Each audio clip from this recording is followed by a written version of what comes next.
অথবা বলে যে এগুলো কোনোটাই দরকার নেই, তাড়াতাড়ি নির্বাচন দেন। যদি বলে যে নির্বাচন দিয়ে দেন, আমরা নির্বাচনের জন্য প্রস্তুত। আবেদন করতেছে রাজনৈতিক দলগুলোর সঙ্গে, আপনারা সংস্কার করার সুযোগ দেন। ওরা সুযোগ না দিলে আমরা আর কী করবো? আমরা নির্বাচন দিয়ে চলে যাবো। আর আমরা তো এই কাজের মানুষ না, আমরা বাইরের থেকে নিয়ে এসছে, তারাই পছন্দ করে এনেছে। কাজে আমরা যদ্দূর পারি উদ্দূর করি। অর্থনীতি লণ্ডভণ্ড, ব্যাংকিং সিস্টেম লণ্ডভণ্ড, ব্যবসা বাণিজ্য লণ্ডভণ্ড। যাদের নিয়ে আমাদের কাজ করতে হয় এই উপদেষ্টা মণ্ডলে, তারা বলে আজকে আমার ছেড়ে দেন। আমি কী করে চলবো? এই বেতনে আমার ছেলের বেতন দিতে পারতেছি না। আমরা যত তাড়াতাড়ি পারেন এই নির্বাচন দিয়ে দেন, আমরা যাই। আর আমাদের তো সাজানোর তো দরকার নেই, আমরা তো নির্বাচনে কন্টেস্ট করতে যাচ্ছি না যে সুন্দর দেখাইতে হবে আমাদেরকে। আমাদের তো সেই ঠেকা নেই, আমরা যা আছে সেটাই বলি, বরং খারাপ হলে সেটা তাড়াতাড়ি বলি যে ভাই এই খারাপ অবস্থা আমরা পাইছি। এখনো অনেকে প্রশ্ন করছে এরকম আপনারা আবার কোনো নতুন করে ফ্যাসিবাদ তৈরির দিকে হতে পারে। আমি সেটার জন্য বলছি যে সংস্কারগুলো করে দেন, সংস্কারগুলো হলে আর ওগুলো হবে না। ভাঙা হাটের মধ্যে যা যা করতে হয় সেগুলো জোড়াতালি দিয়ে চলবে। আমরা তার নতুন পুলিশ আনতে পারবো না, এই পুরানো পুলিশকেই জোড়াতালি দিয়ে চালাতে হবে, নতুন ব্যুরোক্রেসিকে দিয়ে জোড়াতালি দিয়ে চালাতে হবে। অনেক কম হলেও ও 4 বছর বলছে পার্লামেন্টের বিষয় নিয়ে, এখন এটা হয়ে গেছে নির্বাচন নিয়ে। অবশ্যই নির্বাচন নিয়ে আলোচনা হচ্ছিল নাকি? এবং রাজনৈতিক দল যদি বলে যে এগুলো বাদ দেন, নির্বাচনটা দিয়ে দেন, কাজ হয়ে যাবে, আমরা নির্বাচন দিয়ে দেবো। সেই জন্য বলছি আমি তো বলতে পারছি না। দ্রব্যমূল্য আপনার সরকারের সবচেয়ে একটা চ্যালেঞ্জিং, এবং আপনিও বারবার বলছেন আর কি।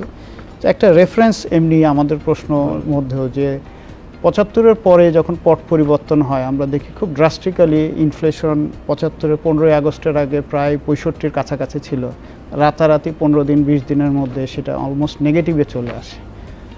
আপনাদের সময় অনেকেরই একটা ছিল যে ইনফ্লেশন অনেক কাম ডাউন হবে, কারণ চাঁদাবাজরা চলে গেছে, বা যারা আগে অন্যায় করে বিভিন্ন রেন্ট সিকিং করতো তারা তো সব পালিয়ে গেছে। দ্রব্যমূল্য কমছে না কেন? সেটা আপনারা রিপোর্ট করতেছেন কেন কমতেছেন, এটা আমার বলার তো দরকার নাই। 6টা বন্যা গেছে, সেটার ধকল সহ্য করতে হচ্ছে। ফসল নষ্ট হয়েছে, সবজি নষ্ট হয়েছে, এক জায়গায় তো না, বিভিন্ন জায়গায় এটা হয়েছে। কাজে সেটার একটা ধকল। তারপর যেগুলো ইম্পোর্ট করা হচ্ছে সেগুলোর হলো যে এক্সচেঞ্জ রেট চেঞ্জ হয়ে গেছে, এক্সচেঞ্জ এই টাকা এই ডলারের পরিবর্তন হয়ে গেছে। কাজে সেখানে খরচ বেশি হচ্ছে, এই জন্যই ইনফ্লেশন হাই হয়ে গেছে। স্যার, ব্যাংকিং খাত সংস্কার নিয়ে ইতিমধ্যে আপনি নিজেও আপনার বক্তৃতায় বলেছেন অনেকগুলো ভালো উদ্যোগ নেওয়া হয়েছে।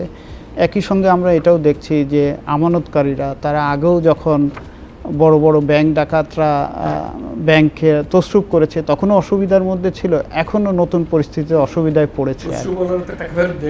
কিন্তু আমানতকারীরা তো আপনার কাছে প্রত্যাশা যে তারা এই ভোগান্তির মধ্যে পড়বেন।